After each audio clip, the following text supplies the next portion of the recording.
Gold trusted gold buyers. మీరు తాకట్టు పెట్టిన బంగారాన్ని విడిపించి ఈ రోజు ఉన్న మార్కెట్ ధరకు కొనబడను. ఒక క్రికెట్ మ్యాచ్ ఓడిపోతే సంగతి అంతే. వీళ్ళందరూ కలిసి ధోని మీదనో కెప్టెన్ ఎవరున్నారు విరాట్ కోహ్లీయా లేకుంటే రోహిత్ శర్మ పడతారు వీళ్ళందరూ కలిసి. సో మన దగ్గర ప్రాబ్లం ఏంటంటే నేను చెప్పాను చూడండి, మన దగ్గర డ్రాయింగ్ రూమ్లో కూర్చొని ఐపీఎల్ చూసుకుంటా ధోని దగ్గర బ్యాటింగ్ ఎట్లా చేయాలని చెప్తారు మన వాళ్ళు. True, they are all experts. ఒక వీక్ బడ్జెట్ వచ్చినప్పుడు అందరు బడ్జెట్ ఎక్స్పర్ట్స్, ఫైనాన్స్ ఎక్స్పర్ట్స్ అయిపోతారు. క్రికెట్ మొదలైతే అందరు క్రికెట్ ఎక్స్పర్ట్స్ అయిపోతారు. దాని తర్వాత ఇప్పుడు యుద్ధం వచ్చినప్పుడు అందరు యుద్ధం అన్ని వార్ ఎక్స్పర్ట్స్ అయిపోతారు. మీరు కూర్చొని మోదీ గారికి అడ్వైస్ ఇవ్వక్కర్లేదు. మీరు చూసుంటారు పెహల్గాం జరిగిన తర్వాత 5 రోజుల తర్వాత చాలామంది నా దగ్గర స్టూడియోస్లో అడిగారు ప్రశ్న, మోదీ గారు ఏంటి ఏం చేయట్లేదు, ఎందుకంత సైలెంట్గా ఉన్నారు హిందీలో అడిగారు నా దగ్గర, మోదీ బాంబ్ క్యో నీ దాల్రా. నేను చిన్నపిల్లల ఆట కాదు ఇది. ఫస్ట్ ఆఫ్ ఆల్ ప్లానింగ్ ఉండాలి, ఇంటెలిజెన్స్ ఉంటుంది. ఎక్కడెక్కడ వాళ్ళ టెర్రర్ క్యాంప్స్ ఉంది, వాళ్ళ దగ్గర 24 టెర్రర్ క్యాంప్స్ ఉంది పాకిస్తాన్. మనం కొట్టింది 7 నుంచి 9, దాంట్లో 14 మిసైల్ యూస్ చేసాం మనం. ఒక స్పాట్లో మనం 3 సార్లు కొట్టాం.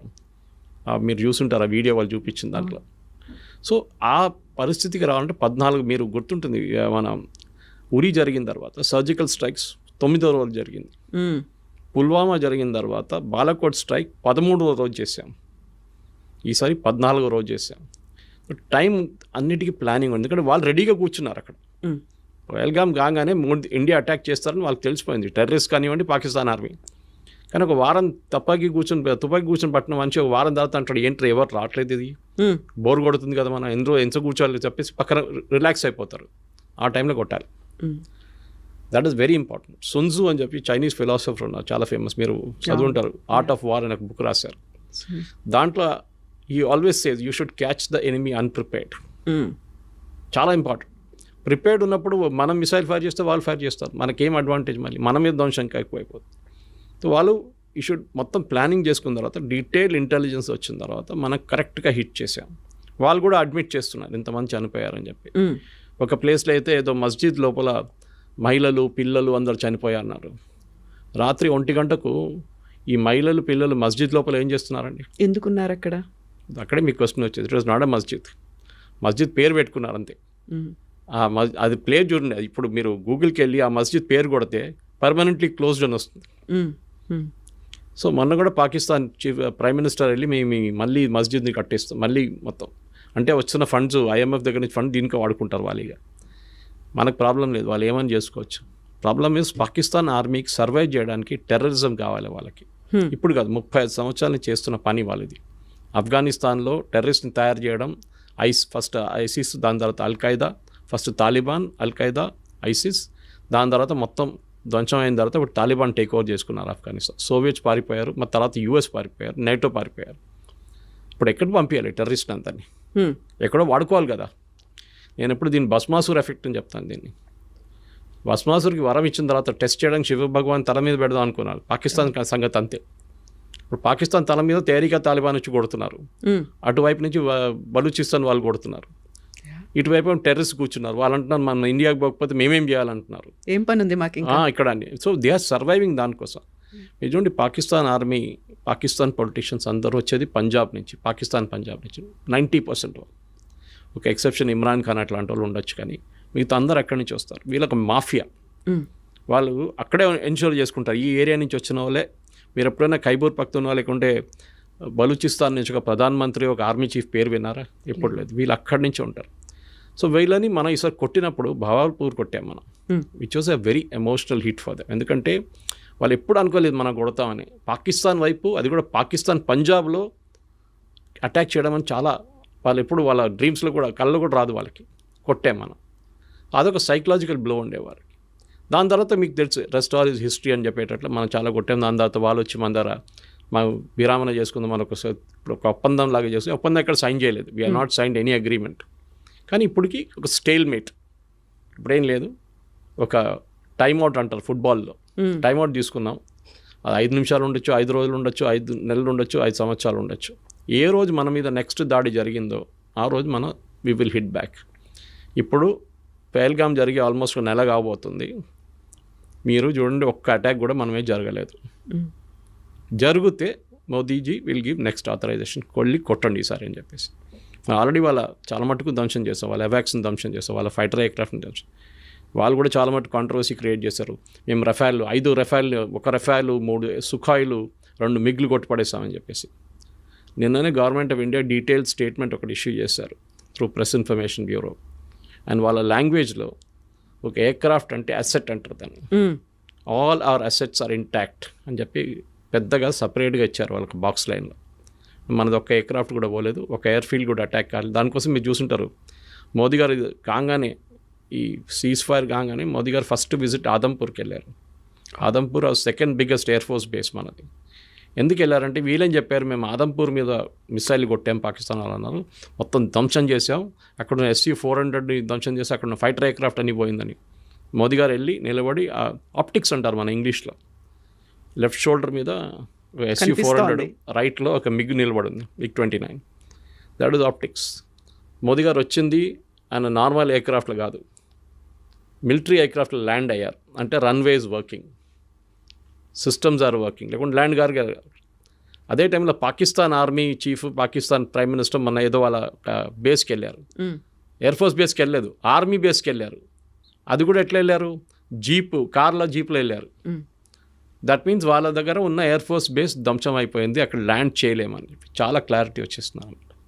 సో యుద్ధం అనేది మన వాళ్ళు కూడా దే షుడ్ అలౌ పొలిటికల్ ఎస్టాబ్లిష్మెంట్ని వాళ్ళ పని చేయనియండి, వాళ్ళకి తెలిసి ఏం చేయాలని చెప్పి. విక్రమ్ మిస్త్రీ గారి మీద చేసిన దాడి ఐ థింక్ మన దేశంలో ఒక కల్చర్ అయిపోయింది. ఎవరైనా మీ ఒపీనియన్కి వ్యతిరేకంగా ఏమైనా చెప్పారంటే వాళ్ళ మీద ట్రోల్ చేస్తారు. He's only a messenger. ఆయన ఒక స్టేట్మెంట్ తీసుకొచ్చి చెప్పారు అంతే. ఆయన కాదు డిసైడ్ చేసింది, పొలిటికల్ లీడర్షిప్ డిసైడ్ చేశారు. He's a messenger. ఇంగ్లీష్లో అంటారు ఇప్పుడు డోంట్ షూట్ ద మెసెంజర్ అని. మనం చేసిన పని అది. మనం తెలియదు. Of course his daughter used to represent రోహింగ్యాని రిప్రజెంట్ చేస్తుందంటే అది ఇంకో పొలిటికల్ కేసు, అది సపరేట్. చాలామంది పిల్లలు ఇప్పుడు మన కూతురు కానీ కొడుకులు కానీ వాళ్ళ ఫిలాసఫీ ఉంటుంది వాళ్ళకి, మనం ఆపలేం వాళ్ళని. దాన్ని బట్టి మన పేరెంట్స్ మీద ఎందుకు పడ్డాలి. అది అఫ్కోర్స్ అమ్మాయి మీద కూడా దాడి చేశారు, చాలా ట్రోల్ చేశారు. ఆమెని మళ్ళీ ఆమె అకౌంట్ ప్రైవేట్ చేసేసింది. కానీ ఇది మెచ్యూరిటీ లేదు. ఇక్కడ కూడా చూపి ఈ సోషల్ మీడియా ప్రాబ్లం ఏంటి నేను ఎప్పుడు చెప్తూ ఉంటాను. మీరు వాట్సాప్లో ఒక మెసేజ్కి 10 రూపాయలు అనే కండిషన్ పెట్టండి, రేపటి నుంచి మొత్తం వాట్సాప్ మెసేజ్లు బంద్ అయిపోతాయి అన్నీ.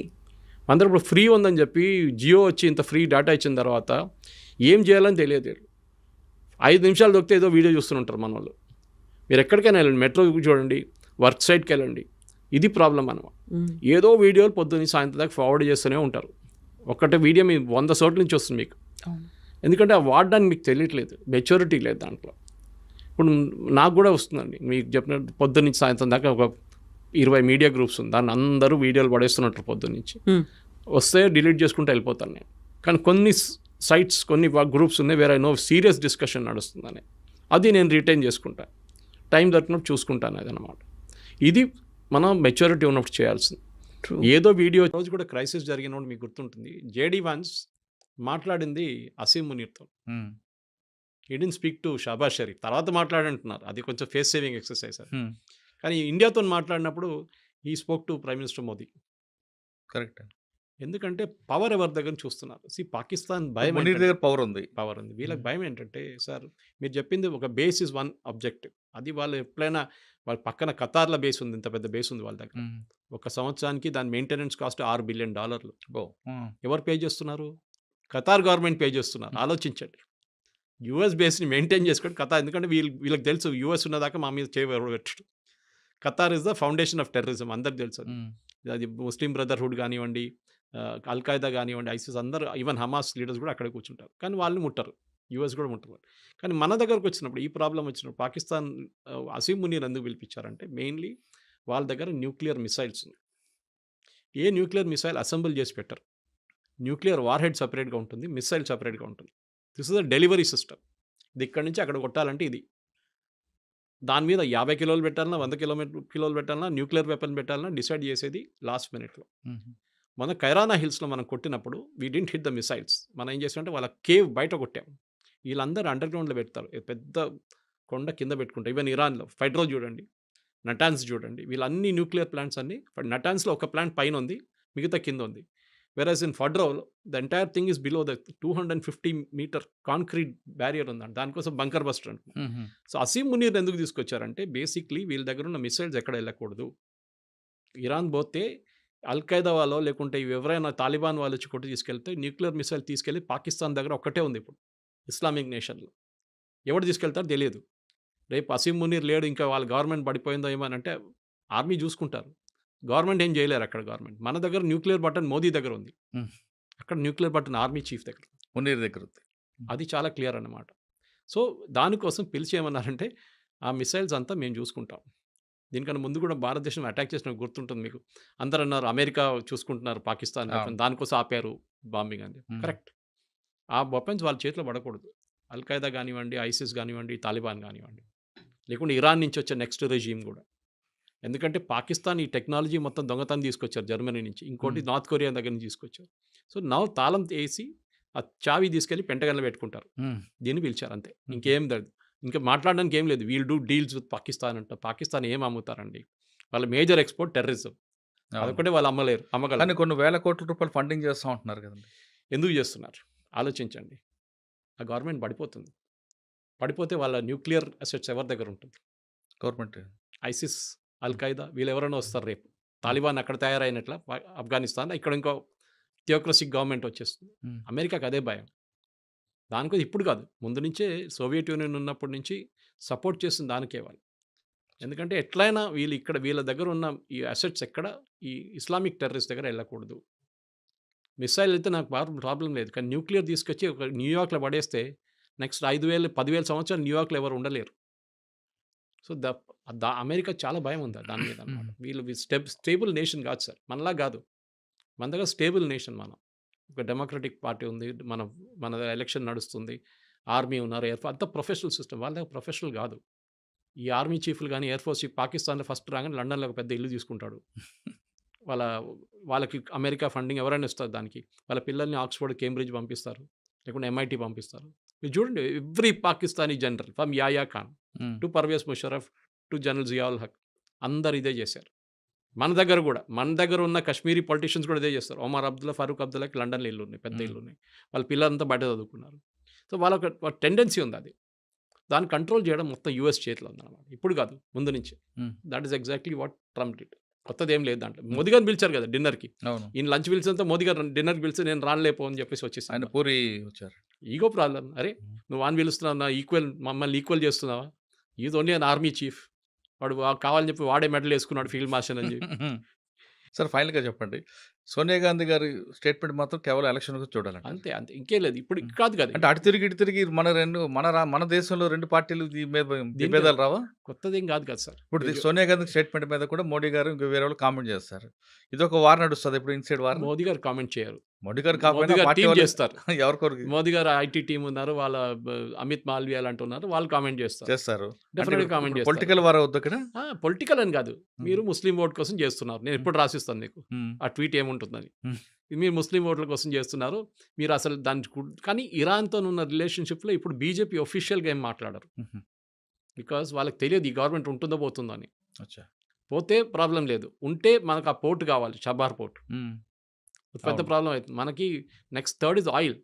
మన ఇరాన్ దగ్గర నుంచి బ్యాన్ పెట్టే ముందు US బ్యాన్ పెట్టేదాకా మన ఆయిల్ వాళ్ళ దగ్గర కొంటుండే, అది కూడా రూపీ పేమెంట్లో.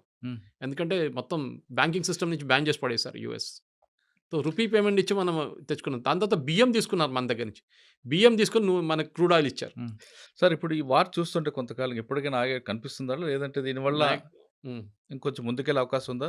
అల్టిమేట్గా ఏమైనా ఫ్యూల్ రేట్ పెరిగే అవకాశం ఉంటుంది? క్రూడ్ ఆయిల్ రేట్ ఎప్పుడు పెరగదండి. ఒకటి, క్రూడ్ ఆయిల్ ఎప్పుడు రేపటికోసి వాళ్ళు కొనాం మనం. ఒక ఇయర్లీ కాంట్రాక్ట్ ఉంటుంది. ఓకే, అది మొత్తం మనకు 1 yearకి కాంట్రాక్ట్ సైన్ చేసుకుంటాం. అది ఎవరైనా ఉన్నాయి, సౌదీ అరామ్కోతోనో లేకుంటే వెనిజువేలాతోనో. ఇప్పుడు US వాళ్ళు కూడా సప్లై చేస్తున్నారు మనకి. ఇరాన్ మన దగ్గర ఐ థింక్ మనం లెస్ దాన్ అసలు కొనట్లేదు ఇరాన్ దగ్గర నుంచి, బ్యాన్ ఉన్న దానికి. ప్రాబ్లం ఎక్కడ వస్తుందంటే స్ట్రేట్ ఆఫ్ హార్మూజ్ అని ఉంది, మీరు చూసుంటారు. ఆ ఇరాన్ పక్క నుంచి, ఇరాక్ పక్క నుంచి వచ్చే ఒక స్ట్రేట్ ఆఫ్ హార్మూజ్ ఉంది, చిన్న వాటర్వే. అక్కడి నుంచి చాలా ఈ పెద్ద పెద్ద కార్గో షిప్స్, ఈ ఆయిల్ షిప్స్, కంటైనర్ షిప్స్ అక్కడి నుంచి ట్రావెల్ అవుతుంది. అది ఎక్కడైనా బ్లాక్ అయితే, అక్కడైనా బాంబ్ జరిగితే then definitely they will be an impact. కానీ మన దగ్గర స్ట్రాటజిక్ ఆయిల్ రిజర్వ్స్ అని మోదీ గారు గవర్నమెంట్ వచ్చేకన్నా ముందు మన్మోహన్ సింగ్ గవర్నమెంట్ నుంచి స్టార్ట్ చేశారు. మోదీ గవర్నమెంట్ ఆల్సో ఇంప్లిమెంట్ చేస్తారు. స్ట్రాటజిక్ ఆయిల్ రిజర్వ్స్ ఏంటంటే మనకు ఒకటి వైజాగ్ వైపు ఒకటి, లొకేషన్ చెప్పట్లేదు గవర్నమెంట్, ఇంకోటి మ్యాంగ్లూర్ వైపు ఒకటి పెద్ద రిజర్వ్ ఉంది అండర్ గ్రౌండ్. మీరు ఆలోచించకుండా పెట్రోల్ బంక్కి వెళ్తే మన ఒక అండర్ గ్రౌండ్ రిజర్వ్ ఉంటుంది, దాంట్లో ఒక 2,000-3,000 లీటర్లు ఉంటుంది. ఇది లక్షల లీటర్లు ఉంటుంది అన్నమాట under ground tanks. Under ground tanks ఏం చేస్తారంటే ఆయిల్ రేట్ తగ్గిన టైంలో తీసుకొచ్చి దాంట్లో పడేస్తారు. మ్మ్. ఆయిల్ రేట్ ఎంత పెరిగినా కానీ ఒక 3 నెలలు నడిచిపోతుంది మనకి దానికి. ఆ రిజర్వ్ మళ్ళీ రీఫైన్ చేసుకొని మనం యూజ్ చేసుకోవచ్చు. అచ్చా. సో మన దగ్గర స్ట్రాటజిక్ రిజర్వ్స్ ఉంది. ఈవెన్ యూఎస్ మెయింటైన్ చేస్తారు. రేట్ ఎక్కువైనప్పుడు వాళ్ళు ఆయిల్ రిలీజ్ చేస్తారు మార్కెట్లో. ఉల్లిపాయలాగా అనమాట. అదే అదే. ఉల్లిపాయలు కోల్డ్ స్టోరేజ్ ఎందుకు పెట్టుకుంటారు? ఉల్లిపాయల రేటు ₹100 వెళ్ళంగానే వాడు మొత్తం తీసి బయటపడేస్తే అది రేట్ క్రాష్ అయ్యి ₹50 వచ్చేస్తుంది. సేమ్ పాలసీ ఇక్కడ కూడా. ఇప్పుడు కూడా అండమాన్ దగ్గర కూడా ఇంకొక రిఫైనరీ దొరికి ఐడెంటిఫై చేసినట్టున్నారు కదండి. అది ప్రాస్పెక్ట్ చేస్తున్నారు.